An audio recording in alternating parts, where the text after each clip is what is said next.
یعنی عام آدمی تو گناہوں کی حالت میں بھی ہنستا بستا نظر آتا ہے، اور یہ طاعت کی حالت میں بھی یہ ان کے اوپر فکر طاری رہتی کہ پتہ نہیں اللہ تبارک و تعالیٰ کی ہماری عبادت کی کیا قیمت لگی ہے۔ تو اپنے نفس کے محاسبے کے اندر مبتلا رہتے ہیں، لہذا محاسبہ نفس جو ہے ان کو شب و روز جو کروٹ لینے نہیں دیتا۔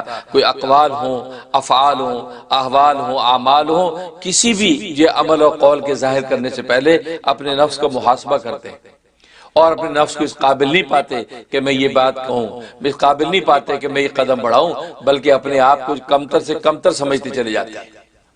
لہٰذا اس محاسبہ نفس کے نتیجے میں وہ اسی فکر میں رہتے ہیں کہ کل کو اللہ تبارک و تعالیٰ کی پتہ نہیں کیا قیمت لگے گی، اور اپنے ایک ایک قول کی شب و روز جو ہے وہ اس کو پڑتال کرتے رہتے ہیں کہ یہ میں نے جو کام کیا اللہ اور اللہ کے رسول کے منشا کے مطابق تھا کہ نہیں۔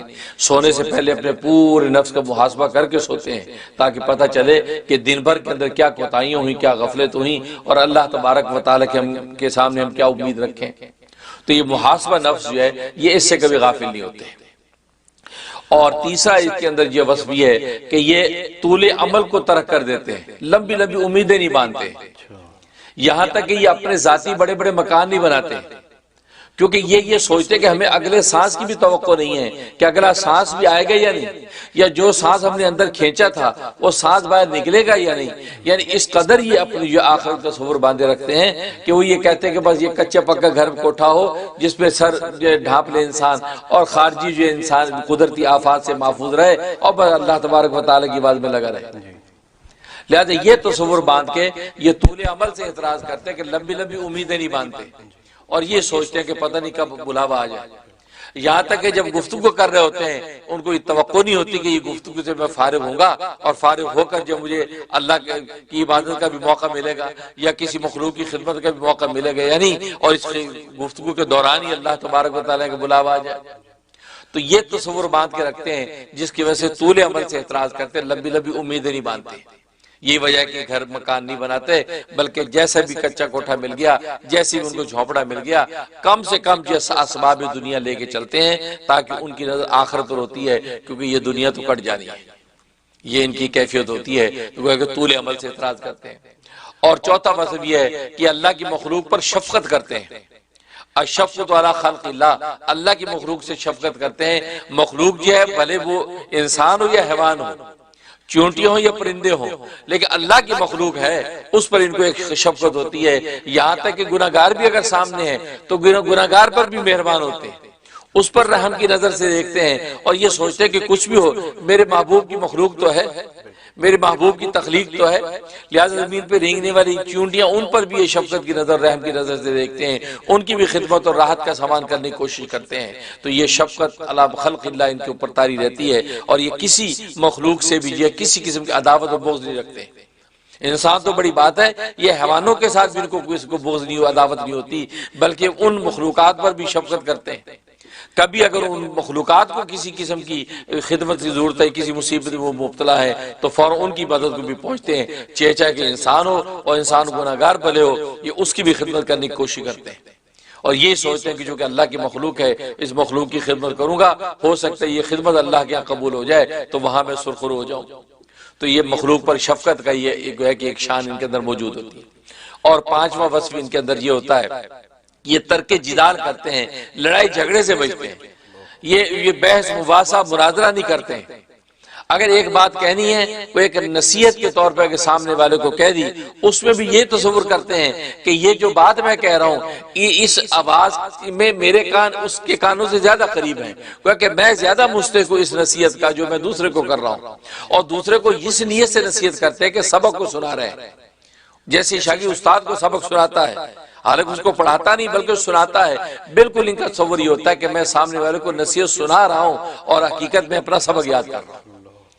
یعنی یہ سامنے والے کو کمتر نہیں سمجھتے، اور اگر سامنے والا وہ جدال اور جھگڑے کی کوشش کرے، جی یہ کہاں سے آپ نے کہہ دیا، یہ کیسے کہہ دیا، تو اس سے بحث نہیں کرتے، جی ٹھیک آپ نے بجا فرمایا، جو آپ کہہ رہے ہیں بہت اچھا، اپنا راستہ نہ آتا۔ جھگڑا نہیں کرتے، اس سے بحث مباحثہ نہیں کرتے، دلائل کی بحث نہیں کرتے. یہ ان صوفیہ کرام کا خاص وصف ہوتا ہے، ان اولیاء کاملین کی خاص شان ہوتی ہے کہ اس سے جھگڑا نہیں کرتے. یہاں تک کہ اگر کوئی شخص یہ کہتا ہے یار یہ کتب ابدال کا وجود کہاں سے آ گیا، یہ کون کتب ہوتے ہیں، کون ابدال ہوتے ہیں، یہ کہاں سے ثابت ہے، کہا جی ٹھیک ہے آپ جو کہتے ہیں جی بہت شکریہ، ہم تو نہیں مانتے، کہ جی ٹھیک بہت اچھا، آپ کی مرضی، میں نے جو کہنا تھا کہہ دیا. تو یہاں تک جو ہے یہ اپنے تصوف سلوک کے حوالے سے بحث و مباحثے کے اندر نہیں پڑتے، بلکہ سامنے والے کو نصیحت کر کے اپنا راستہ ناپتے ہیں اور اس کے ساتھ الجھتے نہیں. تو ترک جدال کرنا، جھگڑے سے بچنا، یہ ان کا خاص وصف ہوتا ہے. بس نصیحت سچے دل سے کر کے یہ اپنی منزل کو چلے جاتے ہیں.